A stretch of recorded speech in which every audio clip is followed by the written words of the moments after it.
అంతకుముందు రోజుల్లో పనికి వెళ్ళేవారు కాబట్టి వాళ్ళకి ఎక్కువ క్యాలరీస్ కావాలి కాబట్టి వాళ్ళు కార్బోహైడ్రేట్ కంటెంట్ ఎక్కువ ఉండేది. సో అంటే రైస్ ఇంత రైస్ తిన్నా దాంట్లో పచ్చడి వేసుకొని తిన్నా కరిగించేసేవారు.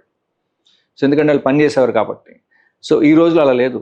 మనకి చాలామంది సెడెంటరీ లైఫ్ స్టైల్ ఆర్ అంతకుముందు చేసినంత బ్రిస్క్ ఆర్ స్ట్రాంగ్ యాక్టివిటీస్ లేవు కాబట్టి దాని తగ్గట్టు మనం మన డైట్ కూడా కంట్రోల్ చేసుకోవాలి. It is all about input output. మనం ఎంత తింటున్నాము, ఎంత అవుట్పుట్ చేస్తున్నాం దాన్ని బట్టే ఉంటుంది. అది that's first important thing.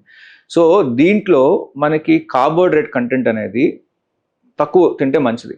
Carbohydrates ఎక్కడి నుంచి వస్తాయి? స్టాండర్డ్గా వచ్చేది మన రైస్, చపాతీలు ఇట్లాంటి వాటిల్లో, మొక్కజొన్న వీటిల్లో మనకి కార్బోహైడ్రేట్స్ దొరుకుతాయి అన్నమాట.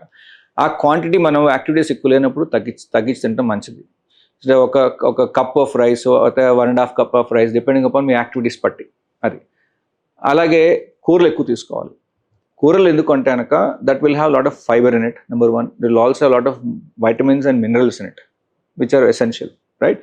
సో కూరలు ఎక్కువ తీసుకొని, రైస్ క్వాంటిటీ తక్కువ తీసుకొని, అలాగే you supplement with good amount of protein. ప్రోటీన్లో కూడా హెల్దీ ప్రోటీన్ అంటే లీన్ ప్రోటీన్. అంటే ఫర్ ఎగ్జాంపుల్ రాజ్మా కానివ్వండి, అంటే ఏ గ్రామ్స్ కానివ్వండి, ఇట్లా పెసలు కానీ, రాజ్మా, సోయా, టోఫు అట్లాంటి, or even paneer is also got good protein it. Non వెజిటేరియన్లో వస్తే చికెన్, ఫిష్, ఎగ్స్ అన్నిట్లోనూ కూడా లీన్ మీట్ ఉంటే దాంట్లో సఫిషియెంట్ అమౌంట్ ఆఫ్ ప్రోటీన్ ఉంటుందన్నమాట. యావరేజ్కి మనకు కావాల్సిన ప్రోటీన్ అరౌండ్ 1.1 to 1.5 గ్రామ్స్ అంటాం అన్నమాట. సో అంటే ఒక మనిషి 60 కిలోలు ఉంటే కనుక దాంట్లో 60 to 80 grams protein per day కావాలి మనకి.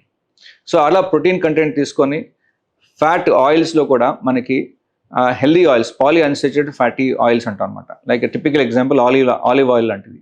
అలాంటివి తీసుకుంటే మనకి హెల్దీ డైట్గా మనం తీసుకుంటే మనకి బాడీ హెల్దీగా ఉంటుంది.